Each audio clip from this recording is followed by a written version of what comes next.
Lepo pozdravljeni in dobrodošli na sklepnem dogodku današnje parade učenja.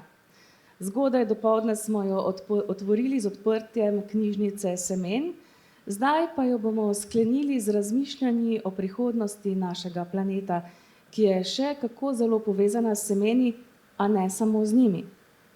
S čim vse se bomo morali spoprijeti, če želimo prihodnjim rodovom zapustiti naš planet v čim boljši kondiciji in kako naj se tega lotimo?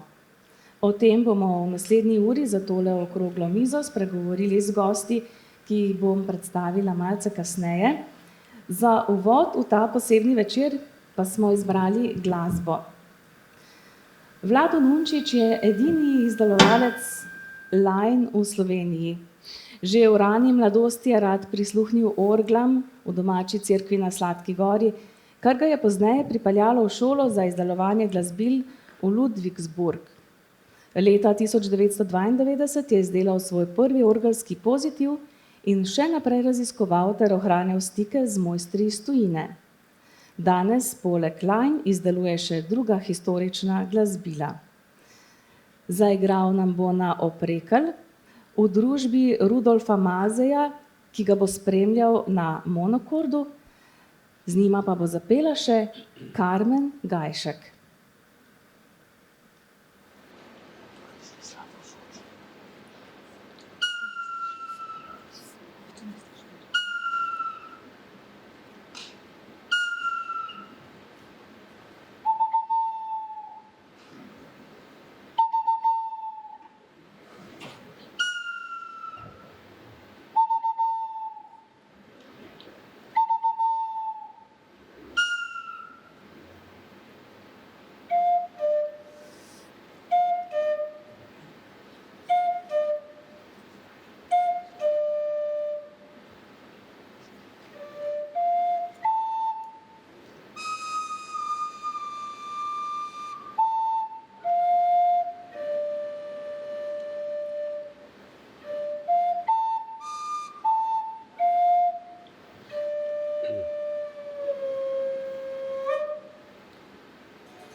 Storože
Ja,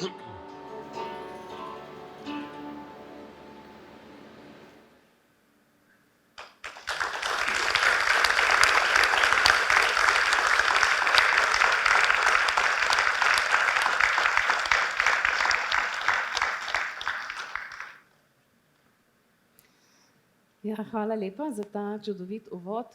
Na začetku se mi je skoraj zazdelo, da mi za hrbtom res poje kukavica.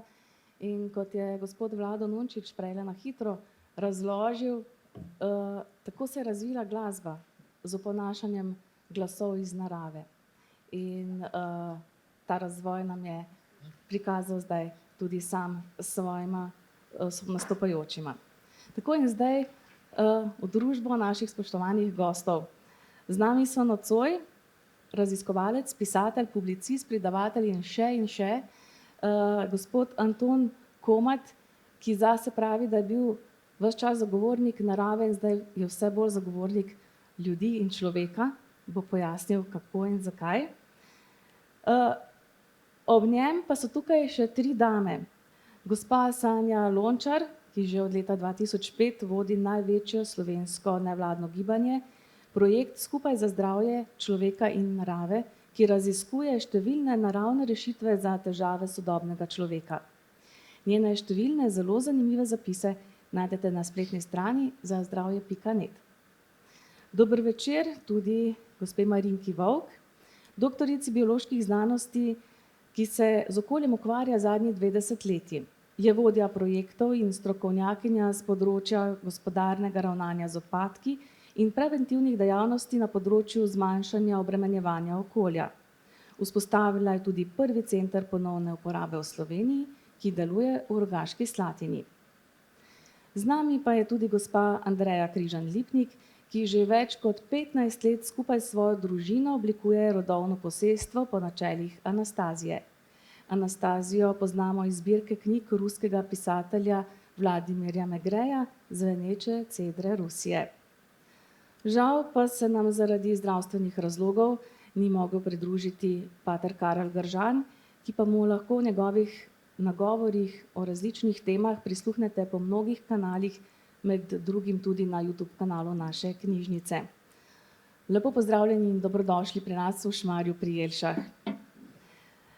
Najbrž se bomo vsi strinjali, da je človeštvo v svoji potrošniški ihti zabredlo zelo globoko, lahko bi rekli celo pregloboko. Kdaj in kako se nam je to zgodilo, gospod Komat?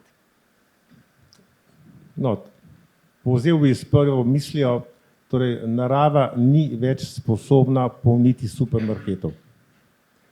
Največje zlo tega sveta je sigurno skrito v konceptu ekonomije ali pa gospodarskega sistema, ki je danes globaliziran in ki se končuje.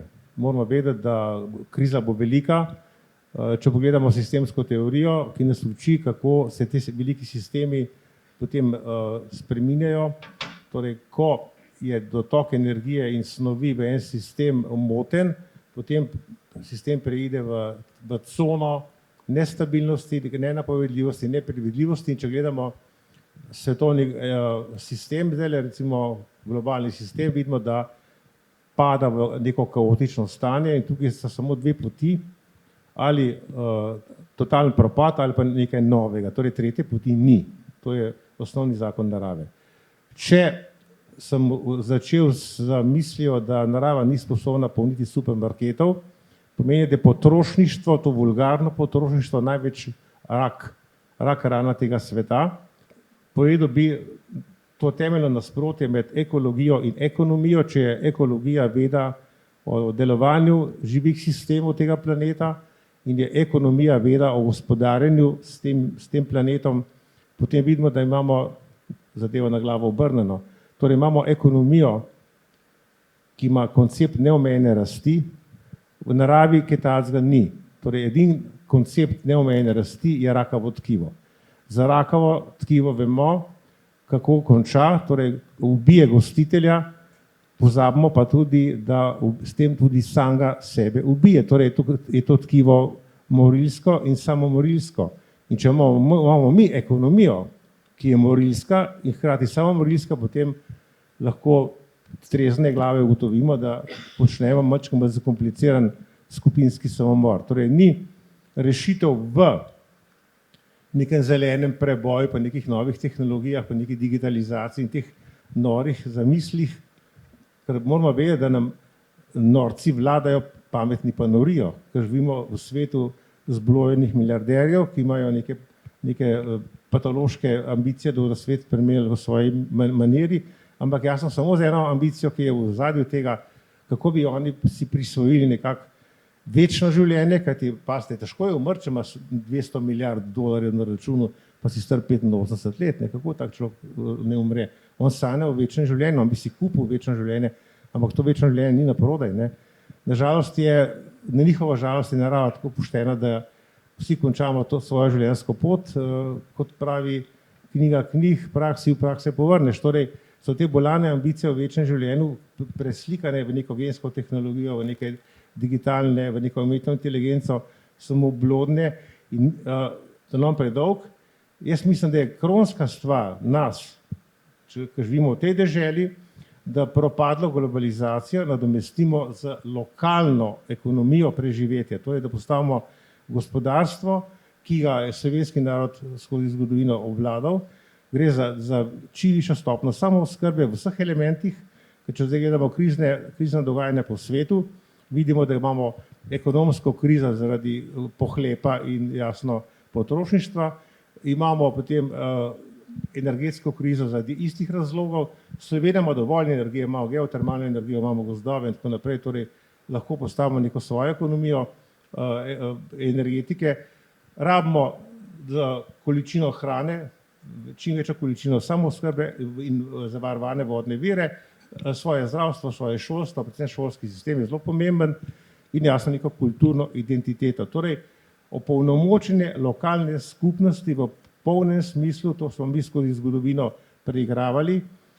Ta prostor v Sloveniji je bil predmet velikih premikov raznih armad, gor pa dol, levo, desno, celo zgodovino so se dogajale hude stvari, ampak slovenski narod je preživel samo zato, ker je znal sodelovati.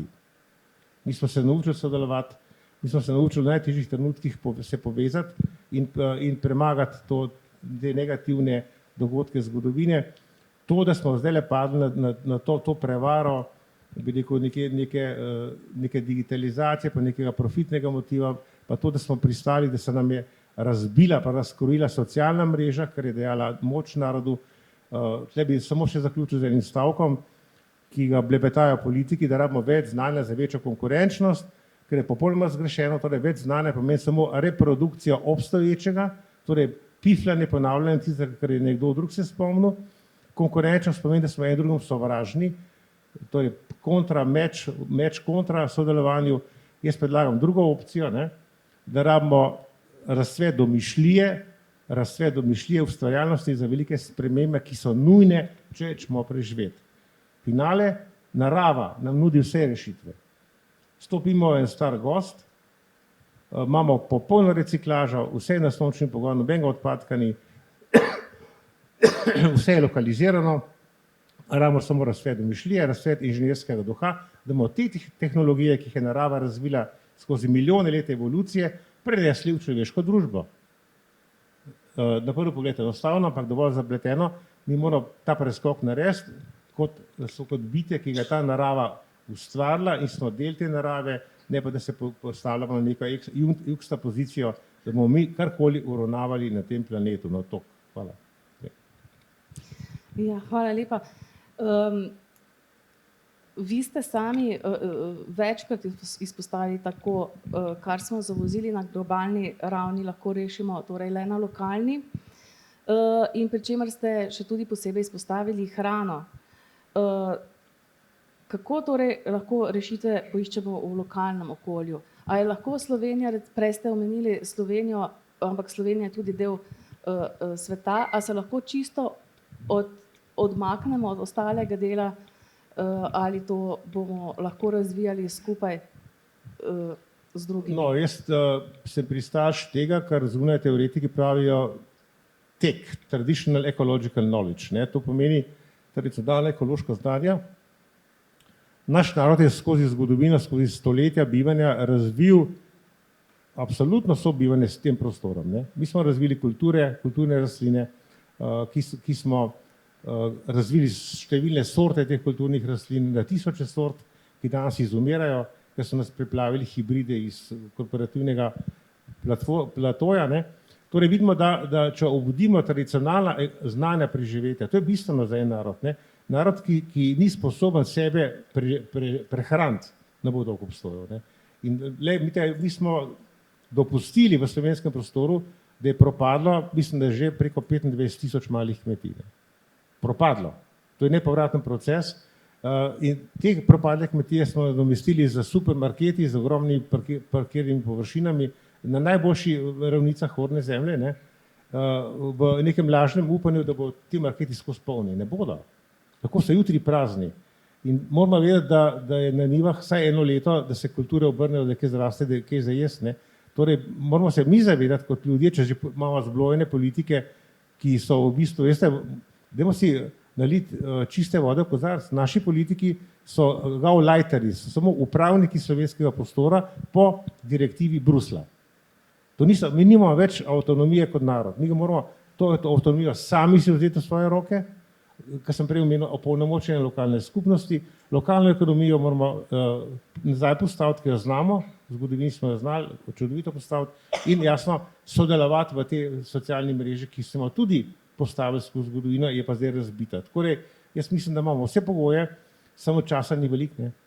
Ura tik-taka. Gospa Sanja Lončar, vi vodite največje slovensko nevladno gibanje Skupaj za zdravje človeka in narave, ki raziskuje številne naravne rešitve za težave sodobnega človeka. Ena med njimi je tudi torej samooskrba, o kateri vse več govorimo. Samooskrbo pa lahko poskušamo udejanjiti sami ali pa v skupnosti.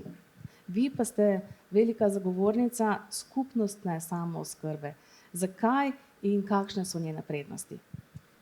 Ja, dober večer vsem. Mislim, da tle sedimo v glavnem prepričani, tako da se ne rabimo prepričevati, ampak premakniti v tisto, koliko hitro lahko naredimo čim več. Jaz 16 let, 17 let, kot traja projekt Skupaj za zdravje, smo menili, da je dovolj človeku dati informacijo in potem človek bo to informacijo uporabil.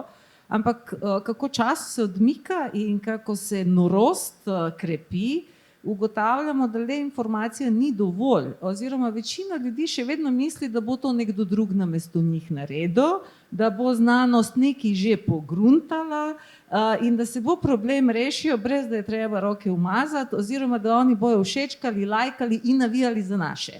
Torej, najraje vidim, ko mi rečejo, vi ste super, res, da ja vas podpiram. Kako pa? Ja, delimo objave, všečkamo, ampak ugotavljam, da žal, to, kar si rekel, samooskrba, preživetje, vsa ta znanja, ki smo jih izgubili, naša babica je bila 100-krat bolj samooskrbna od nas. Za njo je to bilo samoumevno. V prstu je vedela, koliko mora biti gost kruh, kako se kaj naredi.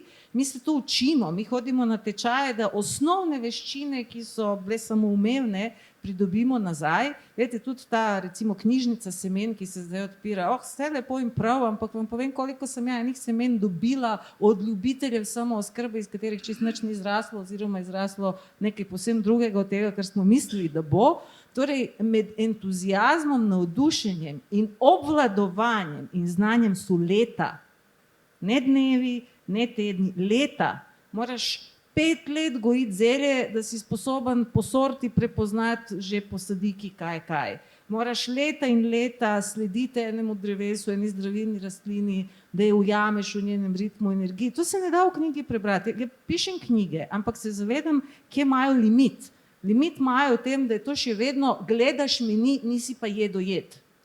In da ješ jed, ja pa moraš s prsti iti v tla in zame je veliki izziv, da zdaj že kar lepo število let poskušam preizkušati, a je možno res biti v 21. stoletju popolnoma samooskrben, da ne bi širili krivo vero, a ne? In lahko rečem, ja, zelo je težko. Moj dragi, ki tle sedi, pravi, tvoja naslednja knjiga bo imela naslov Proč od samooskrbe. Ker včasih ob 10. zvečer, posebej lani, veste, koliko je bilo sadja, ker na nogah ne moreš stati, oči se ti zapirajo, ampak obljubila sem češnji, da ko bo obrodila, ne bom nič godrnjala in da bomo to vložili. In super je, da sem to naredila, ker je lani obrodila za vsaj 2 leti, ker to leto ne bo češenj. In veste, to je izkušnja. In če nimate izkušnje, vse ostalo je filozofija. Mene malo, kako bi rekel, en stres čutim. Ja, vidim, da se vse več ljudi navdušuje za samooskrbo, vidim, da je ogromno lažnih obljub. Na YouTubeu gledaš, kako pospešeno raste rastlina, in potem je en kliče, ki je bil na tečaju za sadike in reče, jaz sem to posejal in že 3 dni gledam in nič. Ejte, ampak to je produkt YouTubea, to je produkt tega, vse je pospešeno, vse se mora zgoditi v 15 sekundah, če ne, pozornost gre, narava pa ima real time. In mene je narava naučila, mislim, moj vrt je bolj mene predelal kot jaz njega, to je tudi sestavni del in to je proces. In vam povem, to, kar to ne pravi, časa ni. Mislim, vsak dan, ki smo ga pridobili, je kot en joker, ki smo ga pridobili, da se še kaj naučimo. Ne povem vam zdaj, nisem jasnovidna, od kje bo kaj počilo, ampak postaja vam verjetno jasno, da se sipa celo tkivo, cela organizacija, cela armatura, na kateri je slonela neka varnost, neka družbene norme, vrednote, da smo sploh vedeli, kdo smo. Torej, po eni strani se razsipa, lahko se čez noč zbudimo v neprepoznavnem svetu, po drugi strani pa ni tle Karla, našega prijatelja, ki je povedal en čudovit stavek, je rekel, duše smo se teple, da pridemo ravno zdaj. Ja, tepli smo se, ker takrat, ko je kaos, je tudi največ priložnosti za kreativnost in za spremembo. Tako da ta občutek po eni strani srh, ker veste, tudi ja imam razum, ki ima neke navade, pa komoditete, vsi jih imamo, po drugi strani zavest, da se zavedaš, da jutri tega ne bo. Zdaj, zakaj samooskrba in povezava? Ugotavljam, ja, lahko rečem ponosno, 2 osebi lahko pridelata dovolj hrane, da preživita, dovolj drv, za tisti osnovni minimum sem vesela, da lahko rečem, to gre, pa še da imamo nekaj za izmenjati, pa še da ob tem ja delam vse ostalo, kar delam, ampak sploh ni preprosto. Ne morem vam reči, da je to model, ki bi ga lahko 2 milijona ljudi izvajalo, pa še nekaj delalo. Torej, nujno je nekje, da samooskrba postane sooskrba. Ne v tem smislu, kot je danes, ker je vsak atomiziran, ampak da vseeno izmenjujemo znanja, da skupaj se lotevamo, da se mečkano specializiramo v tistem, kar smo dobri. Verjemite mi, Slovenija je v tej trenutni norosti raj na zemlji, res raj na zemlji, ravno zaradi tega, ker smo neki šupak tega norega sveta, ker imamo osnovna izhodišča, gozdove, vodo, zrak, zelišča, tudi te atomizirane lokacije, mehne njivce, to je vse super za samooskrbo.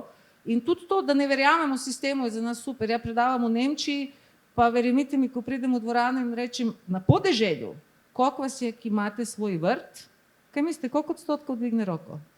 Ne več kot 5%. Ljudje s kmetij nimajo vrtov. Imajo 500 krav, svojo solato grejo kupiti v samopostrežni. Oni verjamejo sistemu. Če bi jim hiša gorela, bi oni pridno počakali na gasilce. Ker oni živijo v urejenem sistemu, vejo, da gasilci bodo prišli v 2 minutah. Veste, kaj se je zgodilo v Srbiji, ko je bil žled? Daljnovodi niso padli, ker so vsi vedeli, da jih nihče ne bo reševal, če sami ne bojo takoj šli tolč led z daljnovodov. To je razlika, ker je prednost, da ne verjameš v sistem. In mislim, da v Sloveniji smo v enem takem miksu, da imamo boljše izhodišče, da se hitreje postavimo na noge, ampak moramo si eno komoditeto, lenobo in to iskanje lajših poti čim prej vzeti. Če vas bo zanimalo, vzemite, kako deluje. Jaz sem prvič v življenju odločila, da imam društvo, ki ima člane, ravno zaradi tega, da si pomagamo, da imamo več kot 35 lokalnih timov, nekateri že imajo skupne njive, nekateri skupaj okuhavajo, drugi skupaj nabirajo, ampak gre veliko, veliko lažje, ko nisi sam. Evo zdaj, ko je tolklo v Kamnici, včeraj predvčerajšnjim, danes že letijo sadike iz cele Slovenije, ko je nam stoklo v Šmarnju, je prišlo 20 ljudi, vsak je prinesel nekaj, v enem dnevu je vrt bil prenovljen, pa ne gre za to, kaj smo posejali, gre za občutek, da smo skupnost, pa da zmoremo. In ravno to so nam razbili To je COVID probal razbiti. Super posledica, na katero niso računali, je, da kako se krepi norost, zakon ravnovesja vedno deluje, krepi se tudi zavest ljudi, da rečejo, ne grem se tega.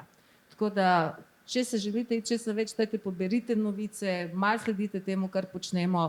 Tudi danes ne bom predavala o tem, ampak če vzamete tle od zadnje povezava na brezplačno predavanje samooskrba za zamudnike, pa tudi glede semen, na blogu smo dali brezplačno informacije, kako pravilno semena pobirati in kako jih pravilno shranjevati, da če boste kaj dali v to lepo novo knjižnico, da bo prav, da ne bo kot s temi bučami zdaj, ne bo bučnega olja naslednje leto, dragi moji, ker je po Evropi posejalo seme, ki ne bo skalilo. Poglejte, to je norost globalizacije.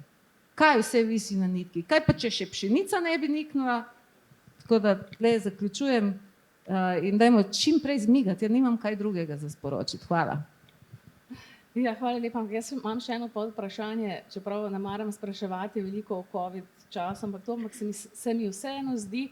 Jaz se sama spomnim tisto prvo pomlad, ko smo prvo zaprtje, smo vsi pridno doma vrtičkali in pride en gospod mimo našega vrta pa reče, joj, letos imate vsi tako lepo urejene vrtove, ampak mogoče na soljudi pa pozabljamo. Kaj vi menite o tem? Nas je covidni čas vseeno pripeljal nazaj, zbližal z zemljo, nekoliko ozemljiv. Veste, vsi smo imeli izbiro. Covid je pri norcu multipliciral norost, pri zdravi pameti je multipliciral zdravo pamet. Ja mislim, da na sredini več ne moremo biti. Tisti, ki smo hoteli malo biti v dveh svetovih, malo beremo lepe knjige, potem pa gremo v supermarket kupiti, kaj nam zmanjka. Ja mislim, da je COVID preprosto pokazal tisto, po sadežih jih bomo sodili in veliko ljudi se je v času COVID-a zbudilo. To verjetno ni bil pričakovani učinek, ampak v Sloveniji je bilo drugače. Veste, jaz sem živela v Beogradu, pa v Milanu, pa v New Yorku in zdaj, ko se je ta COVID dogajal, sem se prav spomnila stanovanja v New Yorku in rekel, ljubi Bog, če bi jaz zdaj bila tam, hvala, da nisem. Ker v Sloveniji je COVID čas zame so bile čudovite počitnice. Nikoli nisem imela lepšega vrta, nikoli nisem več naredila v manjšem času, ker ni bilo treba okrog po Sloveniji posoditi.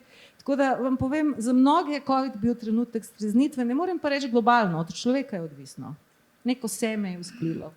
Lahko dodam, ki mi je čudovito istočnico dala. Torej, jaz sem z Domžal in Domžale so znane, da je že v Jugoslaviji kot izjemno uspešno mesto obrti.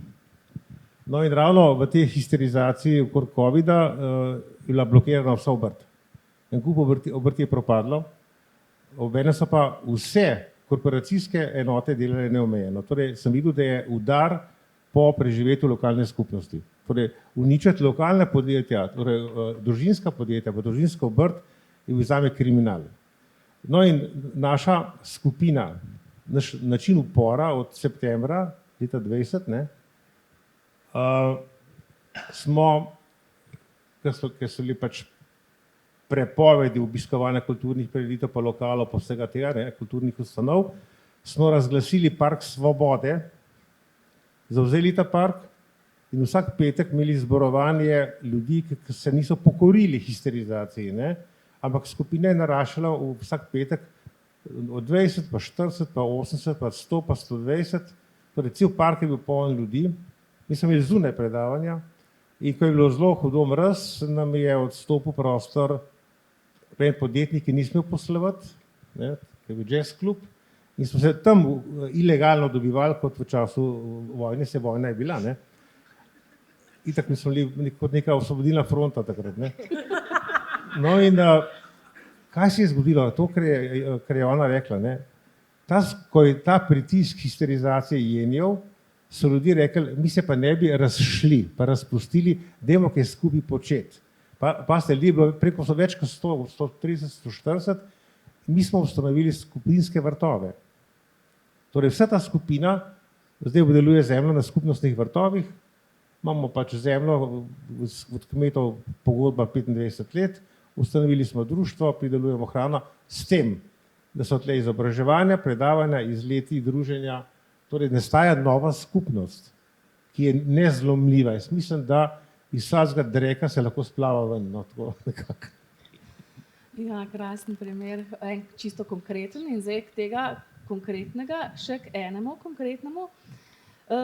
Namreč še en primer nekako skupnostnega vrta imamo čisto blizu nas, nekateri med vami ste si ga danes najbrž ogledali. To je rodovno posestvo družine Križan Lipnik v Pristavi. Pobudnica vzpostavitve rodovnega posestva ste bili vi, gospa Andreja. Povejte nam, zakaj pravzaprav gre pri rodovnem posestvu? Ja, zanimivo v tem kontekstu tega, kar je bilo povedano. Če vidva delujeta globalno, sem jaz zelo v bistvu začela lokalno in sicer direktno iz filozofije. Namreč, ko sem prebrala knjige Vladimirja Megreja, te prve, kjer se je, tisti, ki ne poznate, ker gre za sporočila domorodnih Sibircev iz odročnih krajev v Sibiriji, ki živijo brez vseh naših velikih pridobitev civilizacije, in trdijo, da njihovi rodovi že dolgo časa živijo v okolju in ga ohranjajo prvobitnega in nam razlagajo, kakšne sposobnosti bi človek ohranil, če ne bi jih začel izgubljati v svetu, kjer pač bolj vse po vrsti izgubljamo, svet dekadence. No in v njihovem poročanju in v njihovem pogovoru in v njihovih priporočilih se sliši en velik glas za to, ali o tem, kako lahko vsak človek danes v tej civilizaciji popolnoma znotraj sistema začne ustvarjati svoje otočke, ki ga bodo povezali s predniki, ki ga bodo povezali z zemljo in v končni fazi s pravirje, torej vsem tistim prvinskim, kjer hranimo tisto, kar nam lahko prinese rešitve. Gre za to, da rodovno posestvo predstavlja hektar zemlje, ki si ga lahko družina zagotovi in na njem začne ustvarjati zadevo, ki ni potrebno, za katero na začetku ni potrebno še imeti znanja, ker ga itak imamo zelo malo, ampak je dovolj, da je pristna želja in dovolj je občutek, da si na tem posestvu vse ustvariš tako, da je tebi dobro, da se tam počutiš dobro.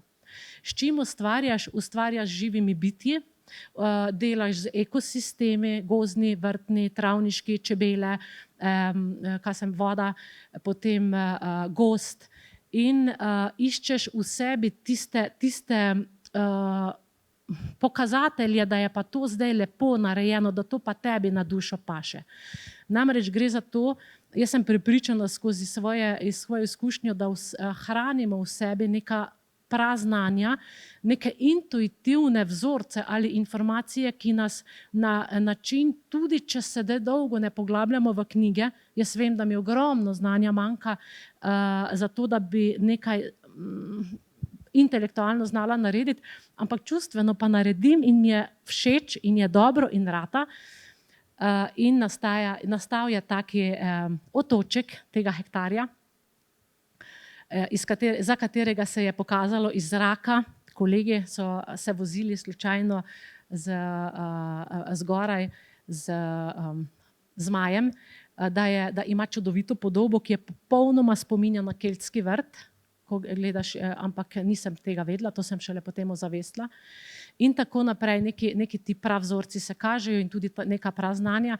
In danes nam to rodovno posestvo v bistvu prinaša hrano, prinaša nam mir, prinaša nam družinsko povezanost, prinaša veselje ob druženju, prinaša novo kulturo družinskega povezovanja, kjer se izogibamo tega, da bi živali uporabljali za kaj drugega kot za prijatelje. Raziskujemo, iščemo, drugega podpiramo in to je zdaj na hitro rečeno rodovno posestvo. Kako pa je vaša družina, ožja družina, pred dobrimi 15 leti, ko ste predlagali vzpostavitev rodovnega posestva, sprejela to vašo pobudo? Ja, zdaj zagotovo je treba razkriti nekaj, čeprav je moj mož danes nekaj zamuja, če bi bil tukaj, bi slišal, kaj bom rekla, zdaj pač ne bo slišal. On mi je velikokrat rekel, kaj boš sadila, kaj seješ korenček, daj si preračunaj, poglej, to se ne splača. in preračunano se res ne splača, ker če greš v trgovino in to kupiš, mislim, to se res ne splača. Če računaš vse, da je to vse enako, razen ko vključiš zraven to ekološko, doma pridelano, moje, zame je zraslo in tako naprej. Ampak v tistem prvem, bi rekla, moškem razmišljanju, to se pač ne šteje zraven, ne, to pač ne šteje. In tu hočem nakazati, da je bila prvotna podpora nizka in da če ne bi bilo toliko entuzijazma in zagona, jaz to hočem, glej, to sploh ni vprašanje, ali me bo kdo podprl ali ne, jaz to hočem in hočem preveriti in preizkusiti, verjetno to ne bi se speljalo. No, pozneje je pa vsa družina, otroci itak od začetka že, ker jim je bilo zanimivo, kaj vse, kar počne pač starš v eni te ljubeči povezanosti, je tudi otroku zanimivo. Mož je pa vedno prihajal bližje. In danes marsikaj so aktivno ustvari, ampak vodim še pa vedno nekako s to, bi rekla, eno žensko intuicijo jaz. Če takole na hitro pomislite, kaj se je v tem času, v teh dobrih 15 letih spremenilo v vaši družini v povezavi z rodovnim posestvom? Ja, po moje kar veliko. Ne vem, jaz sem imela pač prej en tak občutek, da je neko to iskanje resnice, eno poslanstvo, ki bi ga moral pač nekako vsak človek v svojem življenju udejanjiti. In sem sama sebe pač doživljala kot neke vrste iskalca resnice. Poglabljala sem se v meditacijo, hodila na duhovno univerzo v času študija, v psihologiji, o ogromnih stvarih razmišljala, zelo študirala psihologijo otroka. Z rodovnim posestvom sem dobila občutek, da je najdeno, da ni kaj več iskati, vse tukaj, vse je jasno. Dejansko danes trdim, da je rodovno posestvo ena tako globoka stvar, ki zdaleč presega samo to konkretnost in to fizično manifestacijo, ampak je izjemno globoka duševna ali duhovna zadeva, kjer na veliko nastaja konkretna povezava s predniki, kjer ta povezava s predniki povezuje familijo na en način, ki ga intelektualno ali pa mentalno nikakor ne bi mogla predvideti. Poleg tega sem pridobila veliko zaupanja v svojo intuicijo, ki jo sicer v tem bolj moško še narejenem svetu pač ženske mogoče od začetka vseeno ne upamo toliko zaupati. Danes popolnoma neomajno verjamem in ne samo da vanjo verjamem, jaz jo globoko spoštujem in poskušam ustvarjati ta prostor, v katerem bi se lahko izrazila. Menim, da je v ženski duševnosti, tudi naš prijatelj Karel bi to velikokrat pove, da je ženska predstavnica intuicije, moški moči in da je to krasno, ko se to poveže. Ampak ženske smo bile, ali pa vsaj iz svoje izkušnje, če govorim, pripravljena svojo intuicijo preslišati, čeprav sem jo slišala, zaradi tega, ker pač v moško naravnanem svetu ni ravno bila toliko zaželjena. Ni danes več stvari, ki bi mi to odvzela.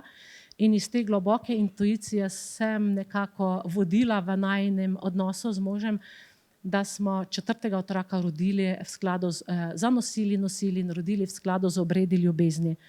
To je pa zadeva, ki je povezana z rodovnimi posestvi in mislim, da nosi tako mogočno moč, da jaz samo čakam, da se več ljudi prebuja, veselo čakam, močno verjamem v ta vers Anthony de Mela, ki mi je dosti ostal v spominu še iz časa mladostništva, ko sem malce meditirala, razširi svoje roke v pozdrav prihodnosti, najlepše šele pride. In znaki, da prihaja najlepše so tukaj, ker mladina, jaz imam že kar nekaj izkušnje, mlada dekleta prihajajo in pravijo, jaz bi pa rodila drugače. Slišala sem za vašo izkušnjo, zanima me, ali se da tudi drugače. Da se drugače, potrebuješ pa pogum. Bravo, ja.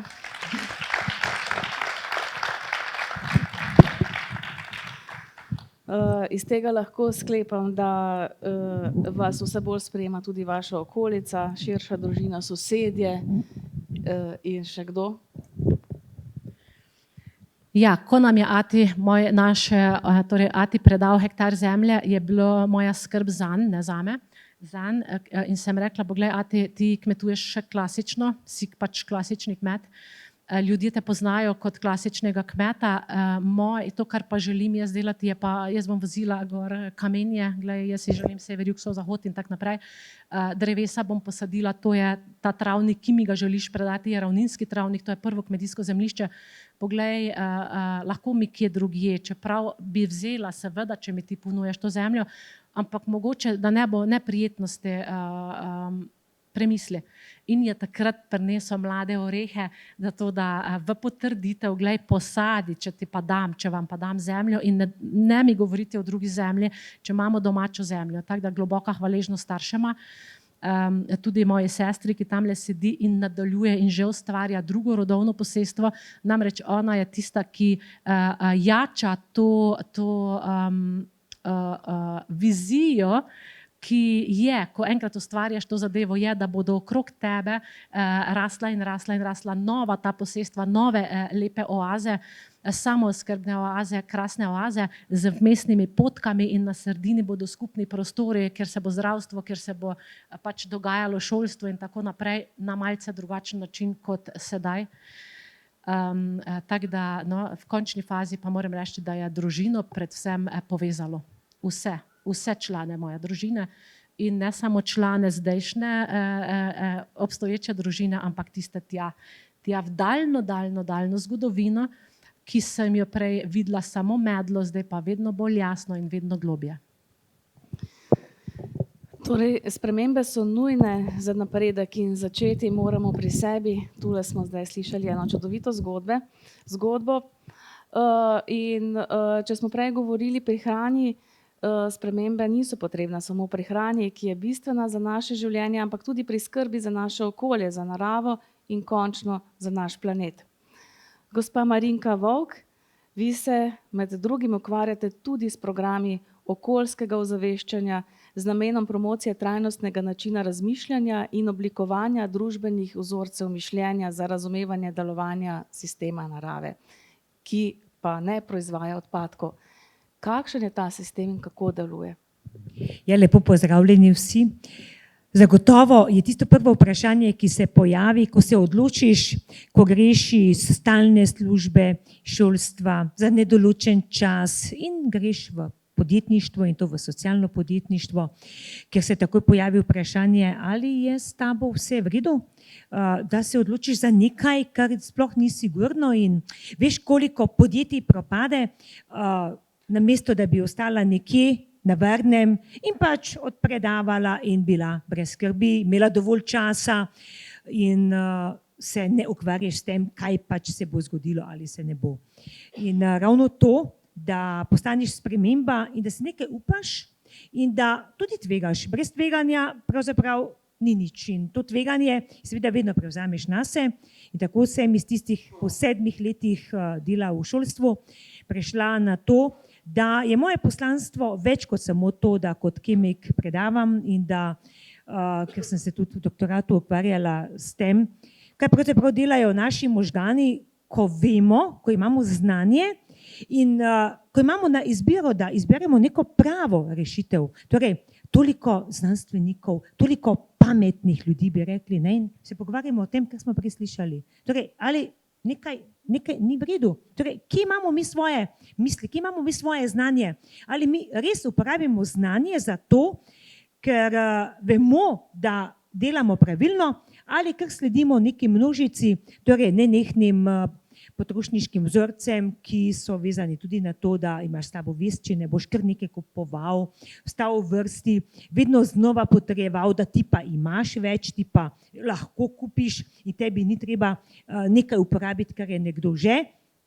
In skupni imenovalec te spremembe je bil točno ta, da iz dela v šolstvu, torej ker sem poučevala kemijo, ker je pač tudi kot kemik tak predmet, ker sem hitro videla, kaj je tisto, kaj je pravzaprav, namreč kemija nikoli, ne vem kako je zdaj, ampak mislim, da še malo kdaj priljubljen predmet, to je pa moj predmet.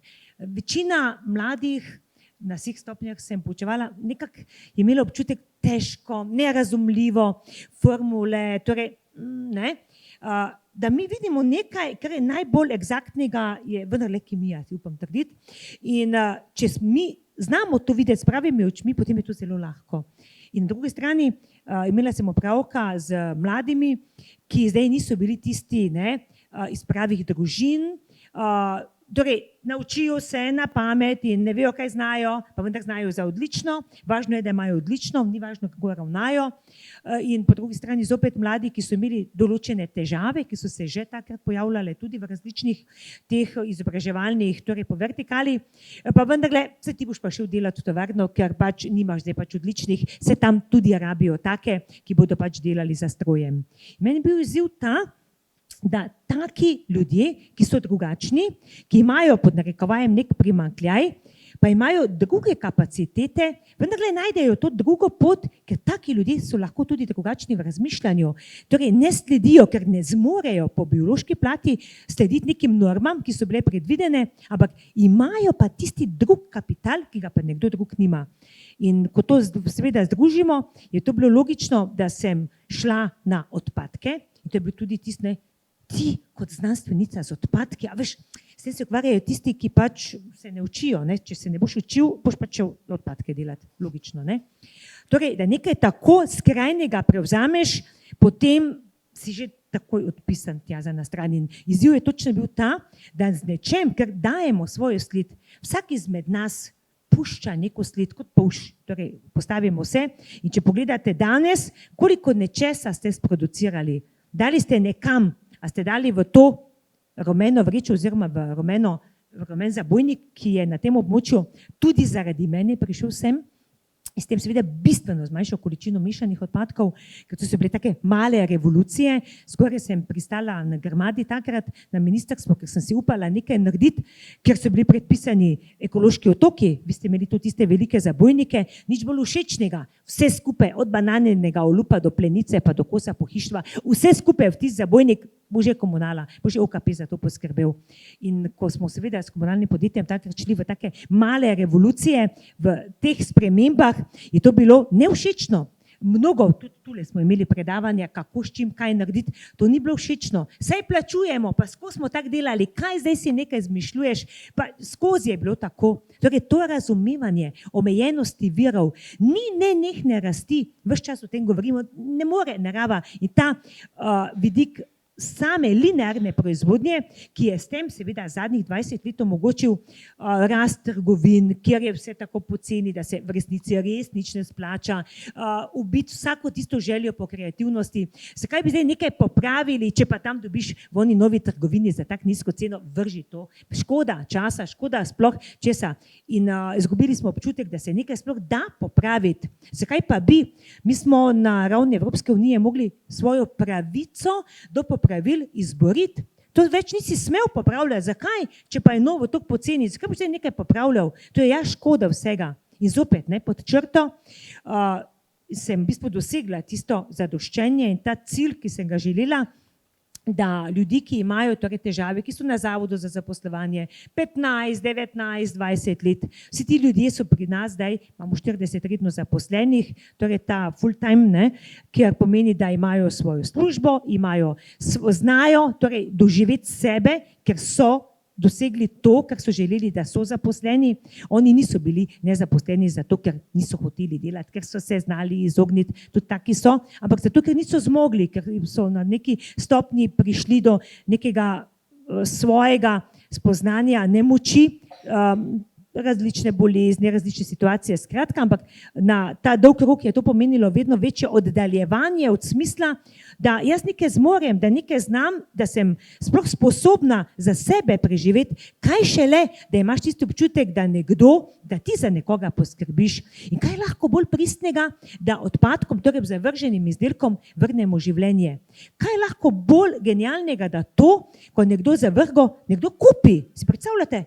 zgodba, nekdo to kupi, je srečen, kaj še lahko bolj genialnega, da vi s tem sebe preživite in glede na to, da je to tudi prvi center torej ponovne uporabe v Rogaški Slatini, kjer smo takrat pred 12 leti testirali ta model, da lahko preko socialnega podjetništva, ki pomeni, da potem na ta način imamo različne sisteme, mi seveda tudi mednarodno delujemo, ker drugače na ta način ne bi mogli poslovati, da lahko potem tudi te nove ideje preko razvojnih projektov razvijemo in smo vzpostavili potem mrežo centrov ponovne uporabe. Rogaški center ne samo, da še vedno živi, ampak se razvija. Zdaj je ta studio okrog, torej zopet ena taka predrznost, ne? Ladijski kontejnerji, v katerih potuje ogromno robe, ki jo ljudje kupijo, pa se sploh tega ne zavedajo, ker samo pridejo od nekod.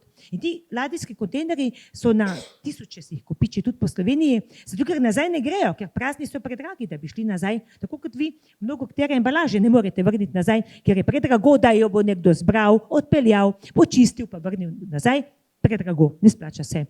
In smo tem ladijskim kontejnerjem vrnili življenje, ravno danes, te dni imamo norveško delegacijo tukaj, morate videti, kako to izgleda, imeti stanovanje, imeti življenje, karkoli v neki embalaži, če hočete, ladijskega kontejnerja, ker je pripotovalo to, kar ste vi želeli in je verjetno tudi čez neki čas postalo odpadek. Skratka, torej, to pomeni, da tudi zdaj, poleg centra ponovne uporabe, je nastala ta kompozicija 4 ladijskih kontejnerjev, kjer se zdaj kot simbolika prikaza uporabe vsega, kar je zavrženo, ravno preko kreativnosti, preko novih spoznanj vrača nazaj, da mi nekega dne lahko ugotovimo, da pa res nam ni treba za vsako najmanjšo stvar iti v trgovino, da lahko, ne samo zato, da ne bi mogli kupiti, ampak da s tem spodbujamo na eni strani lokalno podjetništvo.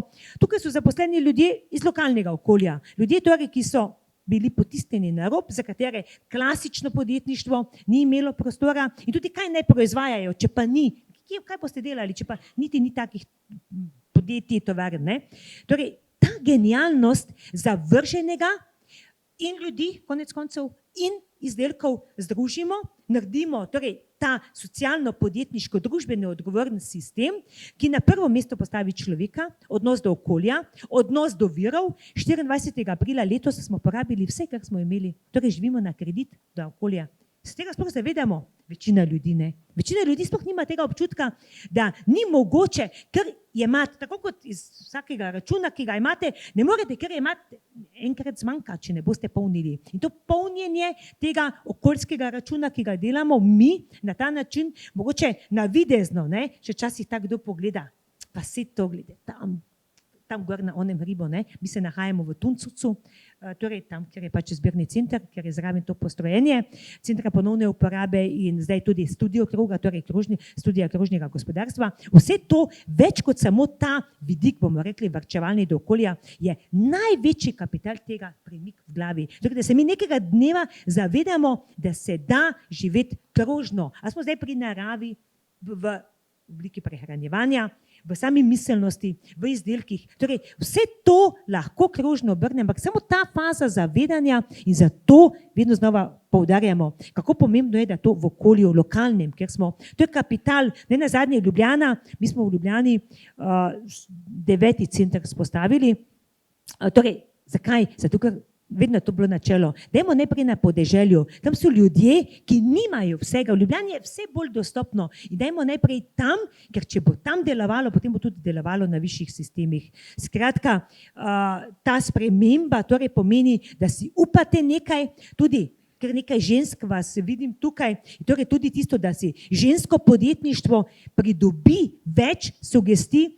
Gospa je lepo povedala, ne, torej, upati pomeni iti mimo tega, kaj bodo drugi rekli, kaj si bodo mislili, kaj vse bo spremljalo, tudi obsojanje veliko krat, ker pač ste šli mimo nečesa, ampak verjamite, tisti občutek, ki ga imate, da greste v pravo smer, je pomemben zato, ker vidite, da ljudje potem sledijo. In danes ta trend, predvsem mi veliko s severnimi državami sodelujemo, pa ne zaradi tega, da ne bi imeli tu v Sloveniji, mi seveda nismo imeli vzorca, koga ne kopiram, če pa tega sploh ni bilo, ne? Ampak danes vidimo trend minimalizma, trend večje svobode, s tem, da imate manj, vedno slišimo, manj je več. In tudi ta ladijski kontejner, 12 metrov dolg, 2,5 metra širok, tukaj imamo pač nadstropni sistem v Rogaški Slatini, v Slovenskih Konjicah imamo zelen dizajn enega zraven drugega, da prikažemo, kaj vse lahko naredimo, da ne rabimo, torej nov objekt, ker nič ni novega, ne? Kako to je lahko nekaj novega, ker nič ni novega, ampak to je to, ne? Torej prezentira to racionalizacijo prostora, izdelkov, surovin, vsega, manj, s tem pomeni, imamo več časa zase, ni treba, da zlasti mlade družine, mladi doštudirajo, zdaj pa vzeti kredit za celo življenje plačeval, da bo lahko, ne vem, sredi Ljubljani si tam zgoraj nekje kupil stanovanje, a res to treba? To je ta sprememba. Hvala lepa. Ja.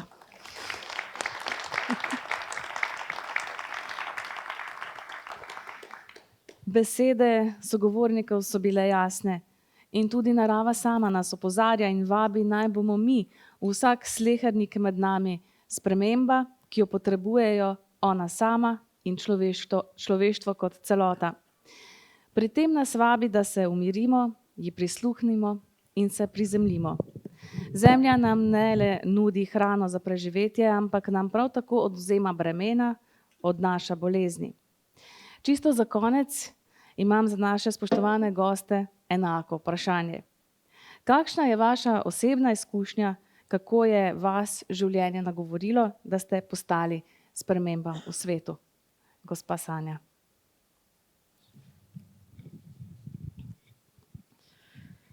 Ja, težko vprašanje, ampak v osnovi, če ga ne jemljemo preveč resno, potem pa bi lahko rekla, sploh ni druge izbire.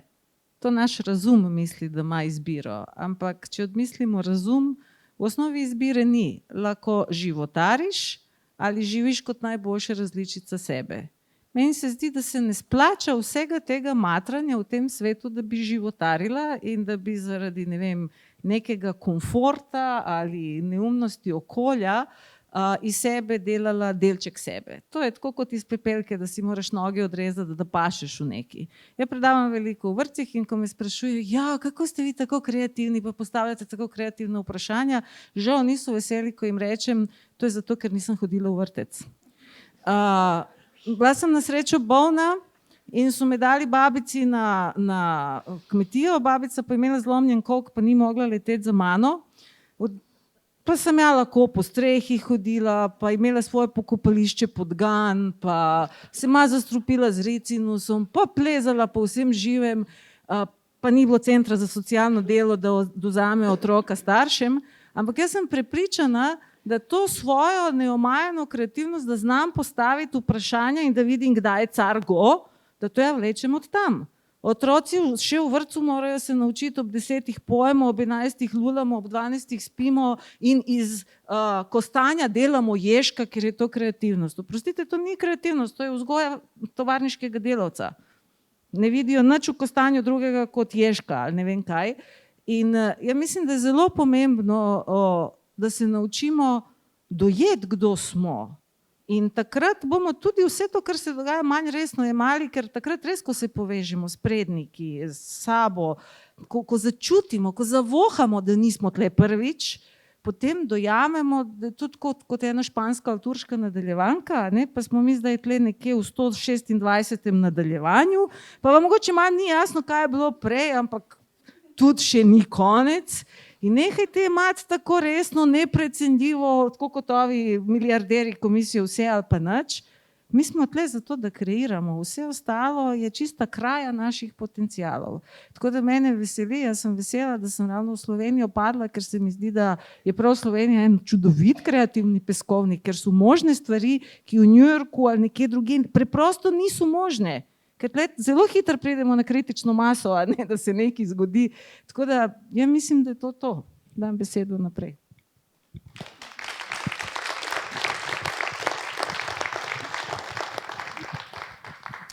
Nekega dne sem se vozil z avtom proti Dolenjski in sem vrtil gumb na radijskem sprejemniku in slišim en ženski glas, ki je rekel takole: lačni pa že ne bomo pa njivo prodali.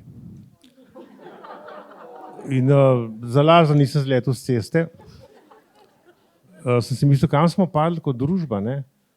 Torej, padli smo na neko vulgarno potrošništvo in potem se mi je v tistem delu, ko sem pač en sam stavek je bil dovolj, da sem se lotil pisanja knjige Zemlja, voda, seme, ne, ki je bila tudi zelo iskana po Sloveniji. No, skratka, posvetilo se mi je en trikotnik, ne, ki povezuje vsaj zame temeljna oglišča družbe in bi ga takole povezal, naj bo kmet zdravnik, naj bo zdravnik učitelj in naj bo učitelj kmet.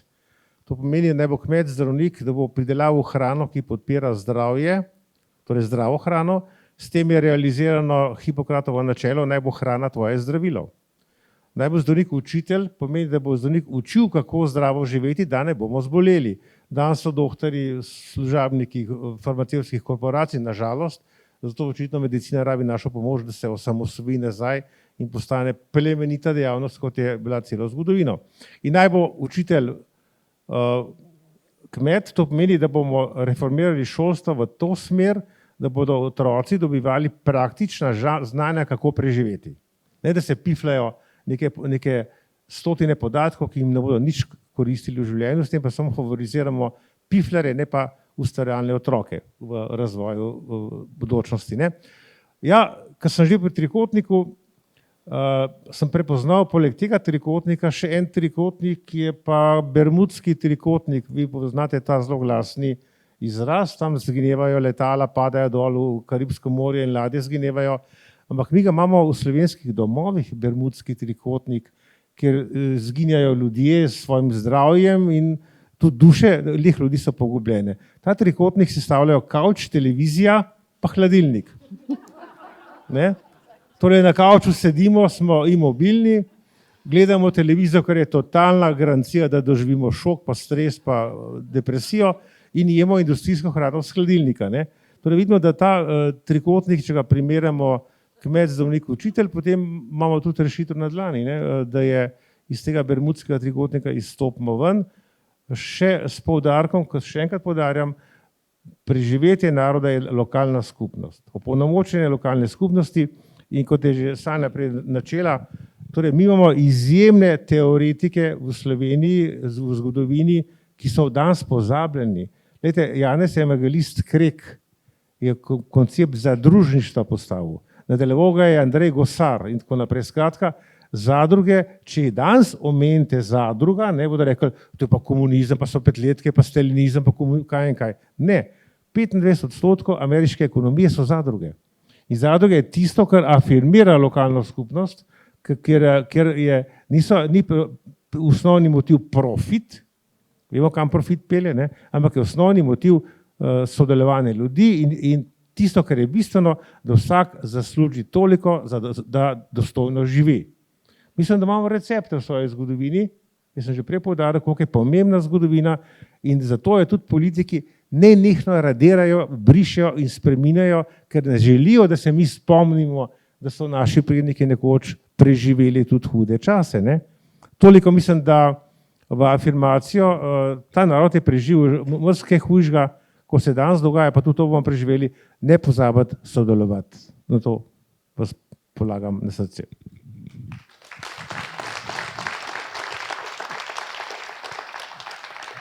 Točno, mi tako kot tle sedimo, ne? Torej smo na nek način povezani, čeprav sploh, če bi zdaj vsak za sebe govoril iz enega boksa ven, bi verjetno v isti glas govorili, ne?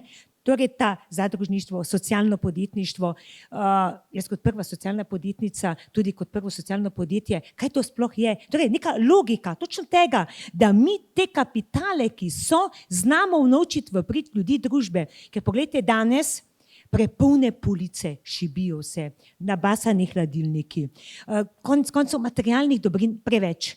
Če bi zdaj rekli, za naslednjih 5 let nobene cunje kupiti, bi kdo bil za to kaj prikrajšan? Po pravici, sam vsak sebi povete. Ne bi verjetno. Bi že našli nekaj, pa bi se dal, ne? Ampak na drugi strani prepolne psihiatrične bolnišnice, oddelki za, torej, kar se tiče mentalnega zdravja, popolnoma, mi imamo na vsakih od teh lokacij tudi centre ponovne uporabe in dobivamo v rehabilitacijo ljudi.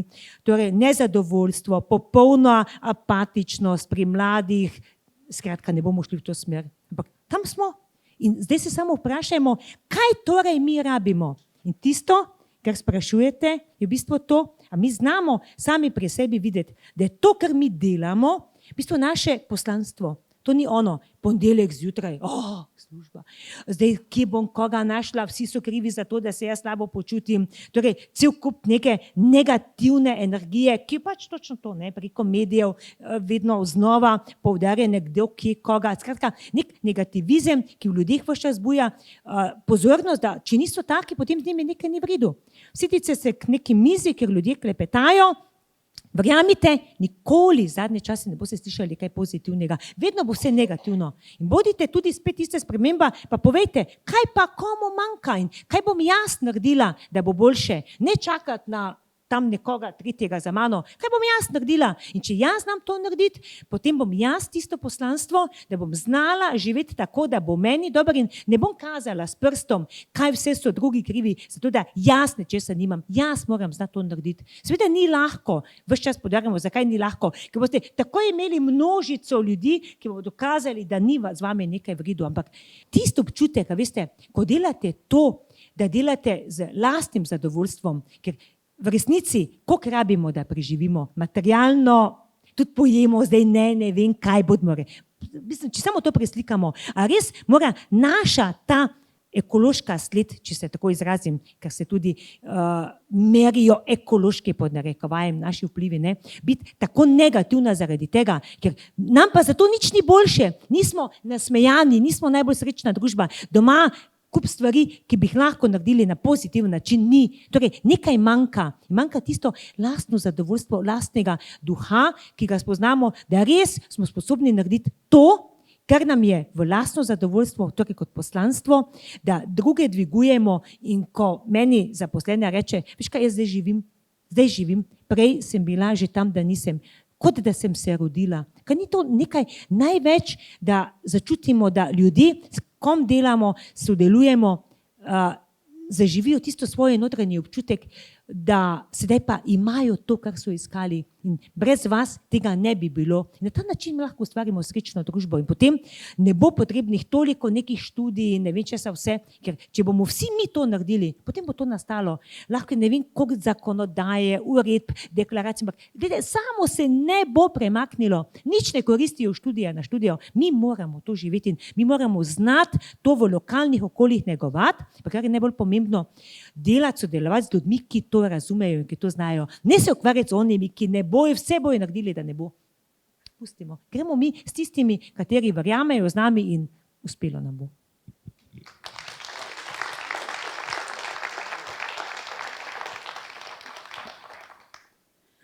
Ja, če skušam sama odgovoriti na to vprašanje, kaj je tisto, kar je pač mene na to pot pripeljalo. Jaz mislim, da je ena kombinacija zdrave pameti, zdrave kmečke pameti, pa mogoče tudi poguma. Zdaj pa, ko razmišljam, odkot je ta zdrava pamet, odkot jo potegneš, kaj je tisto, kar ti zagotavlja, da v svetu, ki ni najbolj ne ceni zdrave pameti, pač ohraniš to. Jaz mislim, da je v moji izkušnji zagotovo gozdovi in travniki in podobna situacija, kot je Sanja povedala. Mi smo živeli v Jarčinu na ene pač v eni vasici, to je ena vas, kjer je takrat po cesti kdaj kakšen traktor pripeljal avto, absolutno smo potem šele začeli videvati avte, ko smo že bili v višjih razredih osnovne šole. In nas opustili, mi smo tekali po gozdovih, mi smo se tepli, mi smo za kravami letali, mi smo uživali, po drevesih skakali in pač živeli za naravo. In mislim, da potem skozi sisteme je v meni vedno zvenel ta naravni glas, ker mi neke stvari pač niso, tole pa meni glih ne leži. Meni zgodovina, jaz sem bila zelo dobra učenka, bi rekla, nobenih problemov v šoli, zgodovina mi ni nikoli ležala, ker mi nekaj niso mi stvari štimale, naučiš se, pa pozabiš. Meni je danes jasno, zakaj mi zgodovina ni ležala. Zato, ker v izhodiščih nekaj mora biti fejst narobe. Potem pa pogum. Pri pogumu je pa tako, da jaz mislim, da je to ena zadeva, ki je res odločilna. Hodila sem v srednjo zdravstveno šolo in smo šle punce na prakso v pač oddelek, kjer je bila šok soba in je bila tam ena gospa, ena medicinska sestra, ki je z jezo naštimavala gor tisto infuzijo, v bistvu kar puhalo je od nje in pravi: punce, če ste vi pametne, bežte z tega poklica ven. To je meni nič ni to pomenilo, da je poklic ni v redu. Meni je krasen poklic, čeprav zdaj ne delam v njem, ker sem šla potem študirati psihologijo. Ampak drugo, kaj je tebi, ženska, da tako trpiš, pa tu noter vztrajaš? Kaj je v tvoji glavi? Jaz še danes nimam odgovora, zakaj se ljudem to dogaja. Ker moja izkušnja je drugačna. Če meni nekaj ni, potem pač tisto ni. Končano, gremo dalje in iščem tisto, kar mi je. In vedno najdem tisto, kar mi je, za vsako ceno. Menim, da je pogum, da je treba, da moramo v sebi prebujati ta pogum. Vsem nam pa bi še, da zaključim s tistimi predniki, ker se mi ta podoba krasno tukaj kaže, vsem nam za pogum bi rekla. Brezpogojna ljubezen gre samo po liniji dol, od starša do otroka. Vse, kar je levo, desno, je že možna manipulacija oziroma tisto, kar pater Karl pravi, herematizem, izkoriščevalsko je lahko zraven, dokler ne ustvarimo takih pravih sožitnih družb, ker bomo res verjeli in cenili tudi drugega. Torej, kje danes v tej družbi, ki ni, lahko iščemo brezpogojno ljubezen? Po rodu, torej po tisti kači, po kateri se je življenje prelilo sem v današnji čas, do mene. Vsa ta kača obstaja, je pač v pasivi, tam zadaj. Mi smo tukaj v aktivi in celotna ta kača ima aktiven del, ker jaz stojim, danes živeči odrasel v polni moči. Vse ta zadaj je celotno upanje mojega rodu, da nastavim to svoje življenje v stvar, če smo se drenjali kot duše, da bomo danes nekaj pametnega naredili. Menim, da je cela ta kača z upanjem zrena tega zdaj živečega v polni moči, da bo to linijo svojega rodu usmeril v nekaj pametnega. Torej, tu je ves pogum. Raje nič kot pa brez veze. Se pravi, akcija, pogum, gremo prisluhniti sebi noter in aktivno soustvarjati novi svet.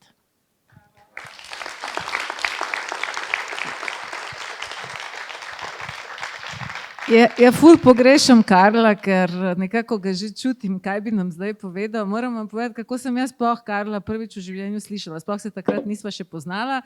Enkrat sem se peljala, bilo je tam nekje pred nekimi pomembnimi verskimi prazniki in na Radio Ognjišče je on takrat še gostoval in je povedal stavek, ki je bilo, kaj bi vi zdaj voščili našim poslušalcem, tista klasika, in je povedal: živite tako, da tudi tisti, ki v Boga ne verjamejo, ko vas srečajo, začutijo, da on obstaja.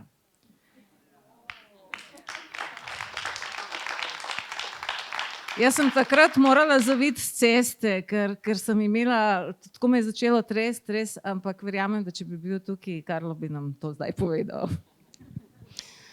Hvala lepa, gospa Sanja, še za tale dodatek. Je z nami.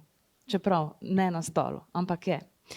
S tako pronicljivimi gosti bi lahko sicer klepetali še in še, tako pa je bilo na voljo ravno dovolj časa, da smo zarili v srž problema in nakazali poti, ki vodijo k rešitvi. Kot je dejala še ena doktorica Vovk, Ana Vovk, sicer sestra, dvojčica, nocojšnje gostje, gospe Marinke, v uvodnem predavanju letošnjih tednov vseživljenjskega učenja takole je rekla: grožnja sesutja ekosistemov prinaša zavedanje nujnosti sprememb v načinu življenja iz potrošniškega in pogosto nezadovoljnega v nematerialnega in hvaležnega. Spremeniti se morajo vrednote, ker se potencialov zemlje ne da več tako izkoriščati, saj so večinoma uničeni ali pa jih več ni. Toda, ali je to sploh mogoče? In če je, kako? Seveda je. A začeti moramo pri sebi, se odločiti, kaj kupimo, koga podpiramo in kako živimo.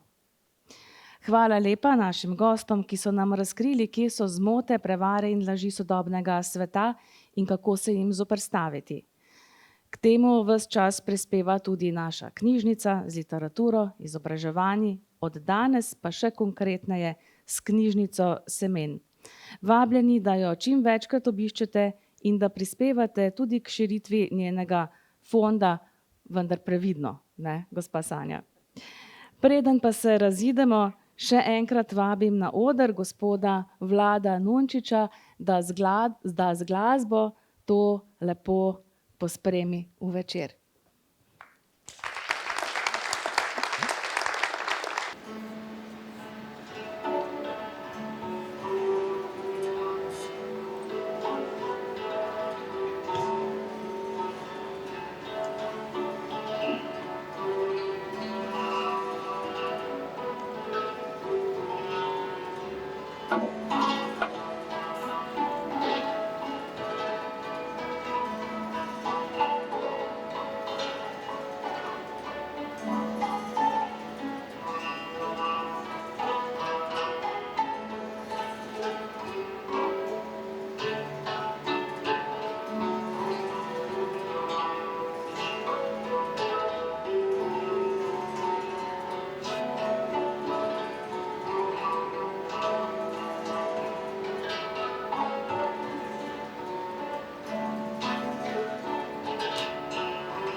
Hvala lepa še enkrat, dragi gostje, spoštovani obiskovalci, da ste z nami Parado učenja 2023 pripeljali h koncu. Poslavljam se z mislijo antropologa Dana Podjeda, letošnjega dobitnika Boba leta in predavatelja, ki ga bomo gostili kot zadnjega v sklopu letošnjih psiholoških večerov prihodnjo sredo prav tukaj. V prihodnosti bomo potrebovali več pametnih ljudi, ne naprav. Hvala lepa za vašo pozornost in lahko noč.